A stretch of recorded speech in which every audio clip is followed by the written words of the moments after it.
ओम नमः शिवाय। दोस्तों, आपका हमारे चैनल पर स्वागत है।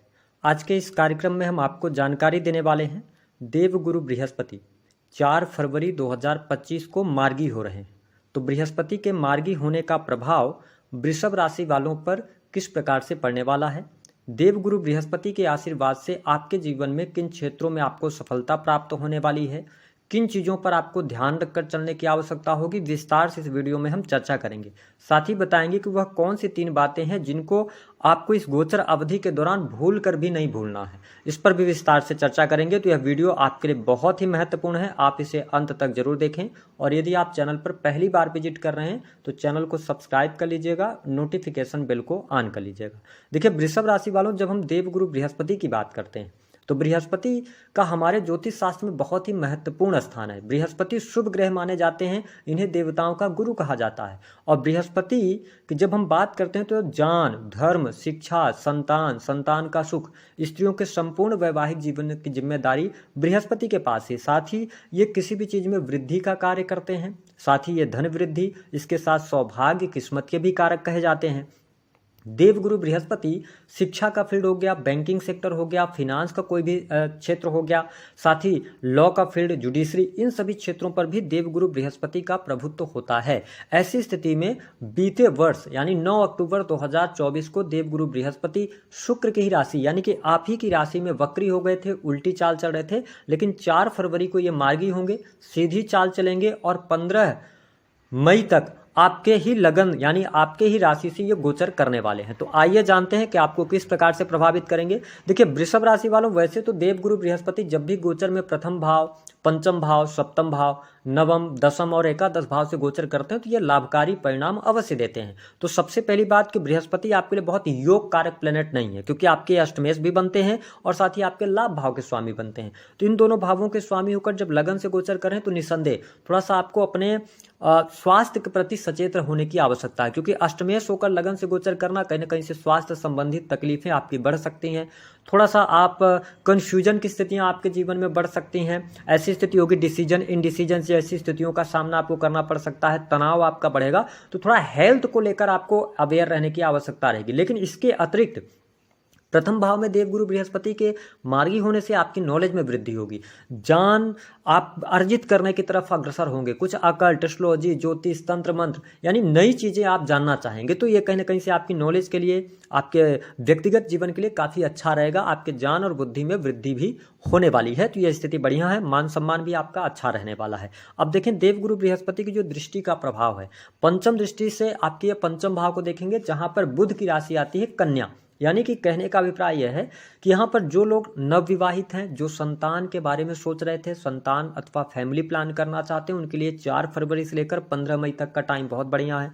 इस समय अवधि के दौरान संतान प्राप्ति के योग बनते हैं, संतान का सुख आपको प्राप्त होगा। ठीक है, तो ये स्थिति बढ़िया है। यदि आपके पहले से संतान है, उनकी शादी विवाह को लेकर कोई चिंता थी, उनके करियर को लेकर कोई चिंता थी, तो वो तमाम चिंताएं आपकी दूर होगी। संतान के लिए बहुत अच्छा समय यहाँ पर देखने को आपको अवश्य मिलने जा रहा है। वही प्रेम संबंध के मामलों में भी अनुकूलता देखने को मिलेगी। यहाँ पर अच्छी बात यह बन रही है वृषभ राशि वालों कि जो आपके राशि के स्वामी हैं, देखिए बहुत अच्छी कंडीशन आपके लिए बन रही है प्रेम विवाह के लिए। तो प्रेम विवाह का योग बनता है। जो लोग पहले से रिलेशनशिप में थे, प्रेम विवाह कर सकते हैं आप। साथ ही एक से अधिक प्रेम संबंधों की तरफ भी अग्रसर हो सकते हैं। जो लोग पहले से रिलेशनशिप में हैं, उनमें उन लोगों के बीच में कोई तीसरे पर्सन की एंट्री हो सकती है। तो ये स्थिति है, लेकिन वो सकारात्मक ही रहेगी जहां तक गोचर की बात करें।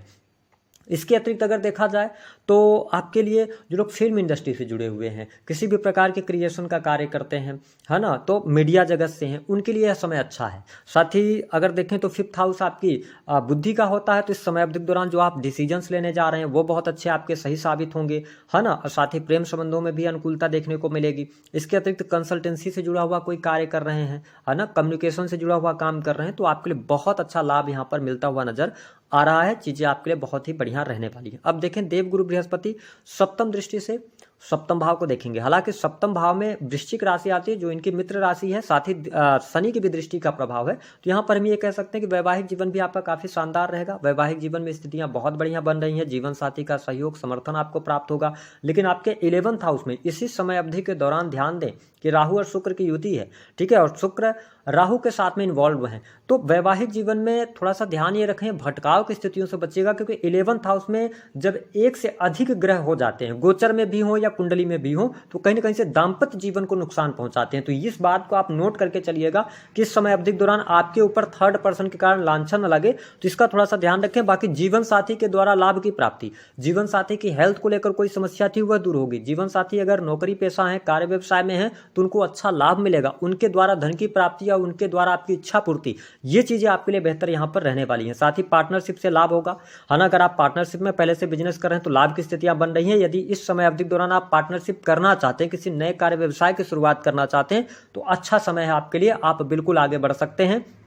साथ ही पहले से पार्टनरशिप है तो उससे लाभ मिलेगा, कार्य व्यवसाय में भी आपको लाभ देखने को मिलेगा, लोगों का सपोर्ट और सहयोग भी आपके जीवन में देखने को मिलेगा। देखिए, देवगुरु बृहस्पति की जो नवम दृष्टि है वह आपके नवम भाव पर पड़ रही है, जहां पर नीच राशि आती है। ठीक है, लेकिन नवम भाव की अगर जब हम बात करते हैं तो यहाँ पर भाग्य का सहयोग आपको मिलेगा। विदेश यात्रा अगर आप करना चाह रहे हैं तो अच्छी स्थिति है, विदेश से लाभ होता हुआ नजर आ रहा है। साथ ही धर्म कर्म अध्यात्म के प्रति भी रुचि जागृत होगी। इस समय अवधि के दौरान धार्मिक यात्रा भी आपकी होती हुई नजर आ रही है। स्थितियां आपके लिए काफी बेहतर है। हालांकि जो लोग नौकरी कर रहे हैं तो नौकरी करने वाले लोगों के लिए भी अच्छा समय रहेगा, भाग्य का सहयोग मिलेगा। लेकिन आप प्राइवेट सेक्टर के अंदर अगर आप नौकरी में, वृषभ लग्न या वृषभ राशि आपकी, थोड़ा सा आप स्ट्रगल फील कर सकते हैं, थोड़ा सा आप संघर्ष अपने आप को पाएंगे कि आपको संघर्ष ज्यादा करना पड़ रहा है, लेकिन आउटकम अच्छा नहीं आ रहा। तो थोड़ा चेंज करने की तरफ अगर आप जाना चाहते हैं तो नौकरी में, तो थोड़ा अभी पेशेंस रखिए, थोड़ा सा चीज़ों को और आगे बढ़ने दीजिए। 29 मार्च के बाद जब सैटर्न का ट्रांजिट हो जाएगा आपके 11th हाउस में, तो फिर उसके बाद आप आगे बढ़कर और चेंजेस की तरफ सोच सकते हैं। बाकी स्थितियां आपके लिए बेहतर रहेंगी। वही धन की स्थितियों में भी सुधार होगा, धन लाभ के लिए अच्छी स्थिति बन रही है, क्योंकि लाभ के स्वामी होकर आपके प्रथम भाव से गोचर कर रहे हैं और मार्गी हो रहे हैं, तो लाभ में निसंदेह वृद्धि होगी। बड़े भाई बहनों का सहयोग और सपोर्ट मिलेगा। अगर आप किसी भी प्रकार के सोशल वर्क से जुड़े हुए हैं, जैसे NGO वगैरह चलाते हैं, ठीक है, या किसी भी सामाजिक संगठन से जुड़े हुए हैं, समाज के लोगों की सेवा करते हैं, है ना, मेडिकल लाइन से जुड़े हुए हैं, ठीक है, या आप लॉयर वगैरह हैं, राजनीतिक क्षेत्र से जुड़े हुए हैं, तो यह समय आपके लिए भाग्योदयकारी रहने वाला है। भाग्य का सहयोग मिलेगा और आपको लाभ भी प्राप्त होगा। लेकिन वह कौन सी 3 चीजें हैं जिस पर आपको कंट्रोल करने की आवश्यकता है इस गोचर अवधि के दौरान? देखिए, राहु शुक्र की युति 11th हाउस में है और साथ ही देवगुरु बृहस्पति मार्गी हो रहे हैं। ऐसी स्थिति में आपकी इच्छाएं बढ़ सकती हैं। तो होगा क्या कि सैटर्न की दृष्टि आपके 12th हाउस पर है, तो ये ध्यान रखना होगा कि इच्छा पूर्ति के लिए आप बहुत ज्यादा खर्च तो नहीं कर रहे हैं। इस चीज को आप कैलकुलेट करके चलिएगा, क्योंकि आप अपनी इच्छाओं की पूर्ति के लिए बहुत ज्यादा पैसा खर्च कर सकते हैं। पहली बात, खर्च की अधिकता बढ़ सकती है। दूसरा, कि परिवार के किसी सदस्य को लेकर हॉस्पिटल्स के चक्कर लगाने पड़ सकते हैं, ये थोड़ा सा निगेटिव है। हॉस्पिटल्स पर पैसा खर्च हो सकता है आपका, इस पर थोड़ा सा ध्यान देने की आवश्यकता रहेगी। इसके अतिरिक्त कोर्ट कचहरी आदि के मामलों से बचाव करने की आवश्यकता है, कहीं ना कहीं से यहाँ पे नुकसान आपको होगा। तो इन 3 चीजों का आपको ध्यान रखने की आवश्यकता रहेगी। उपाय क्या करना है? देखिए, देवगुरु बृहस्पति को वैसे भी बलि करने की बहुत ज्यादा आवश्यकता नहीं है, क्योंकि आपके लिए मारक ग्रह हैं। आप शुक्र के उपाय कर सकते हैं। शुक्र अच्छी कंडीशन में है तो लाभ में भी वृद्धि कराएंगे।